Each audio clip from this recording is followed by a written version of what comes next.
Jane Eyre by Charlotte Brontë, Chapter 33. When Mr. St. John went, it was beginning to snow. The whirling storm continued all night. The next day a keen wind brought fresh and binding falls. By twilight the valley was drifted up and almost impassable. I had closed my shutter, laid a mat to the door to prevent the snow from blowing in under it, trimmed my fire, and after sitting nearly an hour on the hearth listening to the muffled fury of the tempest, I lit a candle, took down Marmion, and beginning Day set on Norham's castled steep, and Tweed's fair river broad and deep, and Cheviot's mountain lone, the massive towers the donjon keep, the flanking walls that round them sweep, in yellow lustre stone. I soon forgot storm and music. I heard a noise. The wind, I thought, shook the door. No, it was St. John Rivers who, lifting the latch, came in out of the frozen hurricane, the howling darkness, and stood before me. The cloak that covered his tall figure, all white as a glacier. I was almost in consternation. So little had I expected any guest from the blocked-up vale that night. "Any ill news?" I demanded. "Has anything happened?" "No. How easily alarmed you are," he answered, removing his cloak and hanging it up against the door, towards which he again coolly pushed the mat which his entrance had deranged. He stamped the snow from his boots. "I shall sully the purity of your floor," said he, "but you must excuse me for once." Then he approached the fire. "I've had hard work to get here, I assure you," he observed as he warmed his hands over the flame. "One drift took me quite up to the waist. Happily the snow is quite soft yet." "But why are you come?" I could not forbear saying. "Rather an inhospitable question to put to a visitor, but since you ask it, I answer simply to have a little talk with you. I got tired of my mute books and empty rooms. Besides, since yesterday I've experienced the excitement of a person to whom a tale has been half told, and who is impatient to hear the sequel." He sat down. I recalled the singular conduct of yesterday, and really I began to fear his wits were touched. If he were insane, however, his was a very cool and collected insanity. I'd never seen that handsome-featured face of his look more like chiselled marble than it did just now, as he put aside his snow-wet hair from his forehead, and let the firelight shine free on his pale brow and cheek as pale, where it grieved me to discover the hollow trace of care or sorrow now so plainly graved. I waited, expecting he would say something I could at least comprehend, but his hand was now at his chin, his finger on his lip. He was thinking. It struck me that his hand looked wasted like his face. A perhaps uncalled-for gush of pity came over my heart. I was moved to say, "I wish Diana or Mary would come and live with you. It is too bad that you should be quite alone, and you are recklessly rash about your own health." "Not at all," said he. "I care for myself when necessary. I'm well now. What do you see amiss in me?" This was said with a careless, abstracted indifference which showed that my solicitude was, at least in his opinion, wholly superfluous. I was silenced. He still slowly moved his finger over his upper lip, and still his eye dwelt dreamily on the glowing grate. Thinking it urgent to say something, I asked him presently if he felt any cold draught from the door which was behind him. "No, no," he responded shortly and somewhat testily. "Well," I reflected, "if you won't talk, you may be still. I'll let you alone now and return to my book." So I snuffed the candle and resumed the perusal of Marmion. He soon stirred. My eye was instantly drawn to his movements. He only took out a morocco pocket-book thence, produced a letter, which he read in silence, folded it, put it back, relapsed into meditation. It was vain to try and read with such an inscrutable fixture before me, nor could I, in my impatience, consent to be dumb. He might rebuff me if he liked, but talk I would. "Have you heard from Diana and Mary lately?" "Not since the letter I showed you a week ago." "There's not been any change made about your own arrangements? You will not be summoned to leave England sooner than expected?" "I fear not, indeed. Such chance is too good to befall me. Baffled so far, I changed my ground. I bethought myself to talk about the school and my scholars. Mary Garrett's mother is better, and Mary came back to the school this morning, and I shall have 4 new girls next week from the Foundry Close. They would have come today but for the snow. Indeed. Mr Oliver pays for 2. Does he? He means to give the whole school a treat at Christmas. I know. Was it your suggestion? No. Whose then? His daughter's, I think. It is like her. She's so good-natured. Yes. Again came the blank of a pause. The clock struck 8 strokes. It aroused him. He uncrossed his legs, sat erect, turned to me. Leave your book a moment and come a little nearer the fire, he said. Wondering, and my wonder finding no end, I complied. Half an hour ago, he pursued, I spoke of my impatience to hear the sequel of a tale. On reflection, I find the matter will be better managed by my assuming the narrator's part and converting you into a listener. Before commencing, it is but fair to warn you that the story will sound somewhat hackneyed in your ears, but stale details often regain a degree of freshness when they pass through new lips.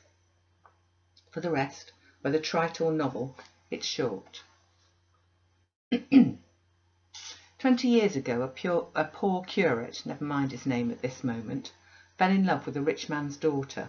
She fell in love with him and married him against the advice of all her friends, who consequently disowned her immediately after the wedding. Before 2 years passed, the rash pair were both dead and laid quietly side by side under one slab. I've seen their grave. It formed part of the pavement of a huge churchyard surrounding the grim, soot-black old cathedral of an overgrown manufacturing town in Shire. They left a daughter, which at its very birth Charity received in her lap, cold as that of the snowdrift I almost stuck fast in tonight. Charity carried the friendless thing to a house of its rich maternal relations. It was reared by an aunt-in-law called, I come to names now, Mrs Reed at Gateshead. You start. Did you hear a noise? I dare say it's only a rat scrambling along the rafters of the adjoining schoolroom. It was a barn before I had it repaired and altered, and barns are generally haunted by rats. To proceed, Mrs Reed kept the orphan 10 years. Whether it was happy or not with her, I cannot say, having never been told. But at the end of that time she transferred it to a place you know, being no other than Lowood School, where you so long resided yourself. It seems her career there was very honourable. From a pupil she became a teacher like yourself. Really, it strikes me there are parallel points in her history and yours. She left it to be a governess. There again your fates were analogous. She undertook the education of a ward of a certain Mr Rochester. Mr Rivers, I interrupted. I can guess your feelings, he said, but restrain them for a while. I've nearly finished. Hear me to the end. Of Mr Rochester's character I know nothing, but the one fact that he professed to offer honourable marriage to this young girl, and that at the very altar she discovered he had a wife yet alive, though a lunatic. What his subsequent conduct and proposals were is a matter of pure conjecture, but when an event transpired which rendered inquiry after the governess necessary, it was discovered she was gone. No one could tell when, where, or how. She had left Thornfield Hall in the night. Every research after her course had been in vain. The country had been scoured far and wide. No vestige of information could be gathered respecting her, yet that she should be found has become a matter of serious urgency. Advertisements have been put in all the papers. I myself have received a letter from one Mr Briggs, a solicitor, communicating the details I have just imparted. Is it not an odd tale? Just tell me this, said I, and since you know so much, you surely can tell it me.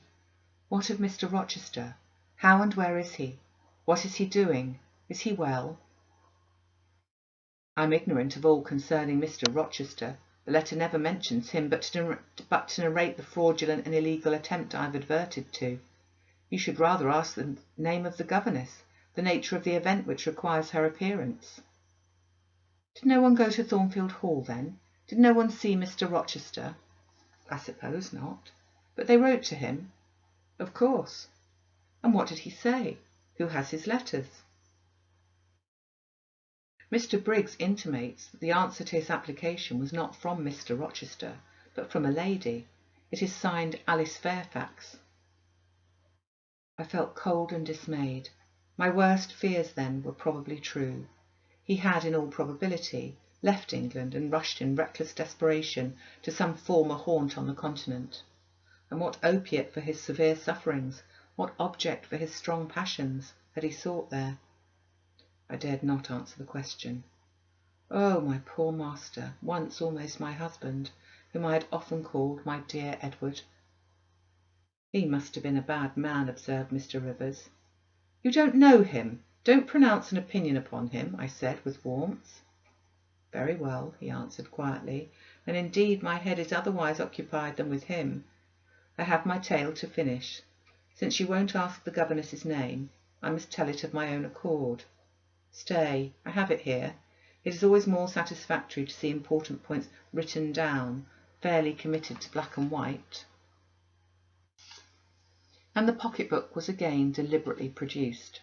Was extracted a shabby slip of paper, hastily torn off. I recognised in its texture and stain of ultramarine and lake and vermilion the ravished margin of the portrait cover. He got up, held it close to my eyes, and I read, traced in Indian ink in my own handwriting, the words Jane Eyre, the work doubtless of some moment of abstraction. Briggs wrote to me of a Jane Eyre, he said. The advertisements demanded a Jane Eyre. I knew a Jane Elliot. I confess I had my suspicions, but it was only yesterday afternoon they were at once resolved into certainty. You own the name and renounce the alias? Yes, but where is Mr Briggs? He perhaps knows more of Mr Rochester than you do. Briggs is in London. I should doubt his knowing anything at all about Mr Rochester. It is not Mr Rochester he's interested. Meantime, you forget essential points in pursuing trifles. You do not inquire why Mr Briggs sought after you, what he wanted with you. Well, what did he want? Merely to tell you that your uncle, Mr Eyre of Madeira, is dead, that he has left you all his property, and that you are now rich. Merely that, nothing more. I? Rich? Yes, you, rich, quite an heiress. Silence succeeded. You must prove your identity, of course, resumed St John presently, a step which will offer no difficulties. You can then enter on immediate possession. Your fortune is vested in the English funds. Briggs has the will and the necessary documents. Here was a new card turned up. It is a fine thing, reader, to be lifted in a moment from indigence to wealth, a very fine thing, but not a matter one can comprehend or consequently enjoy all at once. And then there are other chances in life far more thrilling and rapture-giving. This is solid, an affair of the actual world, nothing ideal about it. All its associations are solid and sober, and its manifestations are the same. One does not jump and spring and shout hurrah at hearing one has got a fortune. One begins to consider responsibilities and to ponder business. On a base of steady satisfaction rise certain grave cares, and we contain ourselves and brood over bliss with a solemn brow. Besides, the words legacy, bequest go side by side with the words death, funeral. My uncle, I had heard, was dead, my only relative. Ever since being made aware of his existence, I had cherished the hope of one day seeing him. Now I never should. And then this money came only to me, not to me and a rejoicing family, but to my isolated self. It was a grand boon, doubtless, and independence would be glorious. Yes, I felt that. That thought swelled my heart. You unbend your forehead at last, said Mr Rivers. I thought Medusa had looked at you and that you were turning to stone. Perhaps now you will ask how much you're worth. How much am I worth? Oh, a trifle. Nothing, of course, to speak of. £20,000, I think they say. But what is that? £20,000. Here was a news stunner. I'd been calculating on 4,000 or 5,000. This news actually took my breath for a moment. Mr. St. John, whom I had never heard laugh, laughed now. "Well," he said, "if you had committed a murder and I'd told you your crime was discovered, you could scarcely look more aghast." "It is a large sum. Don't you think there's a mistake?" "No mistake at all. Perhaps you've read the figures wrong. It may be 2,000. It is written in letters, not figures. 20,000. I again felt rather like an individual of but average gastronomical powers sitting down to a feast alone at a table spread with provisions for 100. Mr. Rivers rose now and put his cloak on. "If it were not such a very wild night," he said, "I would send Hannah down to keep you company. You look too desperately miserable to be left alone. But Hannah, poor woman, could not stride the drift so well as I. Her legs are not quite so long, so I must e'en leave you to your sorrows. Good night." He was lifting the latch. A sudden thought occurred to me. "Stop 1 minute," I cried. "Well?" "It puzzles me to know why Mr. Briggs wrote to you about me, or how he knew you, or could fancy that you, living in such an out-of-the-way place, had the power to aid in my discovery." "Oh, I'm a clergyman," he said, "and the clergy are often appealed to about odd matters." Again the latch rattled. "No, that does not satisfy me," I exclaimed, and indeed there was something in the hasty and unexplanatory reply which, instead of allaying, piqued my curiosity more than ever. "It's a very strange piece of business," I added. "I must know more about it." "Another time." "No, tonight, tonight." And as he turned from the door, I placed myself between it and him. He looked rather embarrassed. "You shall certainly not go until you have told me all," I said. "I'd rather not now." "You shall, you must." "I would rather Diana or Mary informed you." Of course these objections wrought my eagerness to a climax. Gratified it must be, and without delay, and I told him so. "But I apprised you that I was a hard man," he said, "difficult to persuade. And I am a hard woman, impossible to put off. And then," he pursued, "I am cold, no fervour infects me. Whereas I am hot, and fire dissolves ice. The blaze there has thawed all the snow from your cloak. By the same token it has streamed onto my floor and made it like a trampled street. As you hope ever to be forgiven, Mr. Rivers, the high crime and misdemeanour of spoiling a sanded kitchen, tell me what I wish to know." "Well then," he said, "I yield, if not to your earnestness, to your perseverance, as stone is worn by continual dropping. Besides, you must know some day, as well now as later. Your name is Jane Eyre?" "Of course, that was all settled before." "You are not, perhaps, aware that I am your namesake, that I was christened St. John Eyre Rivers?" "No, indeed. I remember now seeing the letter E, comprised in your initials, written in books you've had at different times lent me. But I never asked for what name it stood. But what then? Surely—" I stopped. I could not trust myself to entertain, much less to express, the thought that rushed upon me, that embodied itself, that in a second stood out a strong, solid possibility. Circumstances knit themselves, fitted themselves, shot into order. The chain that had been lying hitherto a formless lump of links was drawn out straight. Every ring was perfect, the connection complete. I knew by instinct how the matter stood, before St. John had said another word, but I cannot expect the reader to have the same intuitive perception, so I must repeat his explanation. My mother's name was Eyre. She had 2 brothers, one a clergyman who married Miss Jane Reed of Gateshead, the other John Eyre, Esquire, merchant late of Funchal, Madeira. Mr. Briggs, being Mr. Eyre's solicitor, wrote to us last August to inform us of our uncle's death, and to say that he had left his property to his brother, the clergyman's orphan daughter, overlooking us in consequence of a quarrel never forgiven between him and my father. He wrote again a few weeks since to intimate that the heiress was lost, and asking if we knew anything of her. A name casually written on a slip of paper has enabled me to find her out. You know the rest." Again he was going, but I set my back against the door. "Do let me speak," I said. "Let me have one moment to draw breath and reflect." I paused. He stood before me, hat in hand, looking composed enough. I resumed. "Your mother was my father's sister." "Yes."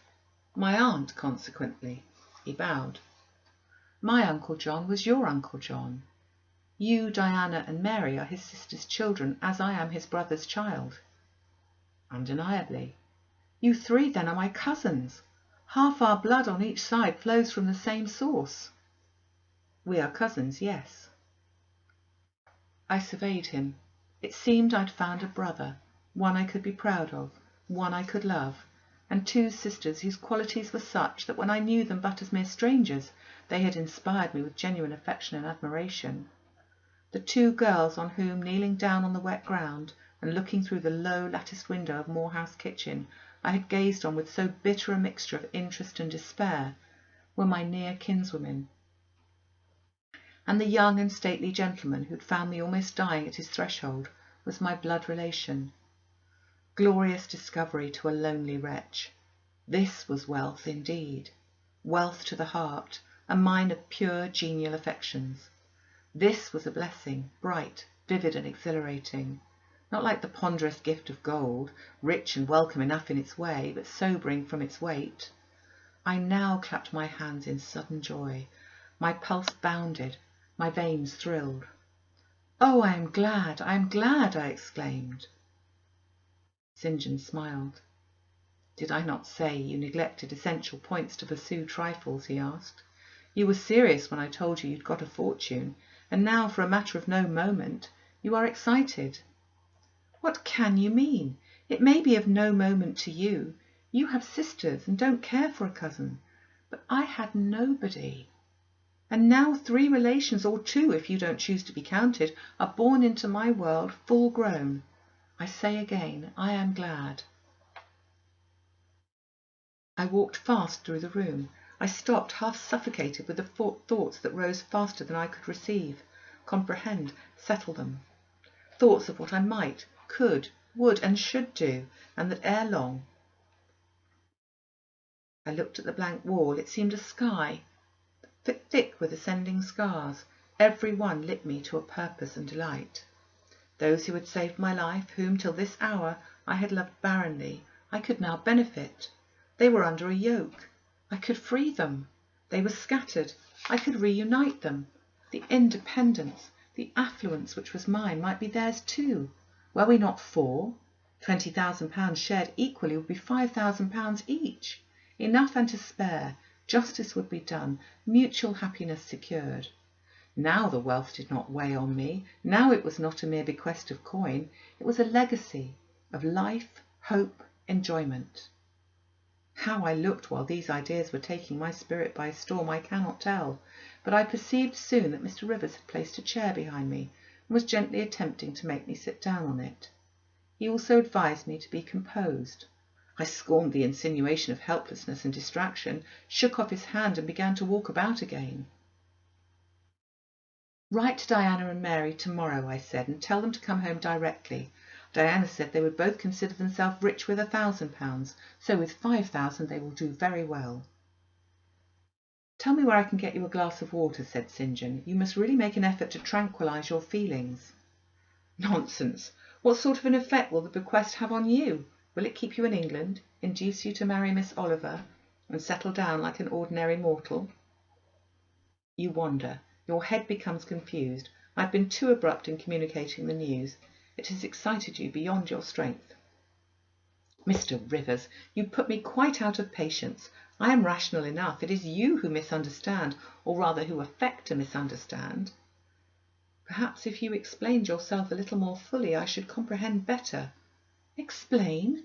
What is there to explain? You cannot fail to see that £20,000, the sum in question, divided equally between the nephew and 3 nieces of our uncle, will give 5,000 to each.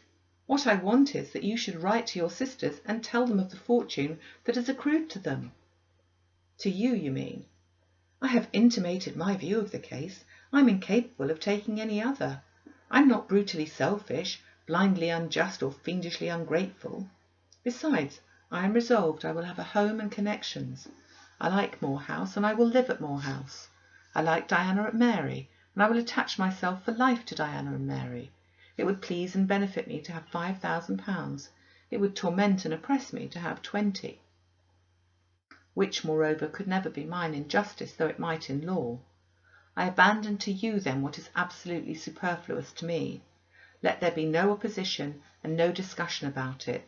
Let us agree amongst each other and decide the point at once. This is acting on first impulses. You must take days to consider such a matter, ere your word can be regarded as valid. Oh, if all you doubt is my sincerity, I'm easy. You see the justice of the case. I do see a certain justice, but it is contrary to all custom. Besides, the entire fortune is your right. My uncle gained it by his own efforts. He was free to leave it to whom he would. He left it to you. After all, justice permits you to keep it. You may, with a clear conscience, consider it absolutely your own. With me, said I, it is fully as much a matter of feeling as of conscience. I must indulge my feelings. I so seldom have had an opportunity of doing so. Were you to argue, object, and annoy me for a year, I could not forego the delicious pleasure of which I have caught a glimpse, that of repaying, in part, a mighty obligation, and winning to myself lifelong friends. You think so now, rejoined St. John, because you do not know what it is to possess, nor consequently to enjoy wealth. You cannot form a notion of the importance £20,000 would give you, of the place it would enable you to take in society, of the prospects it would open to you. You cannot.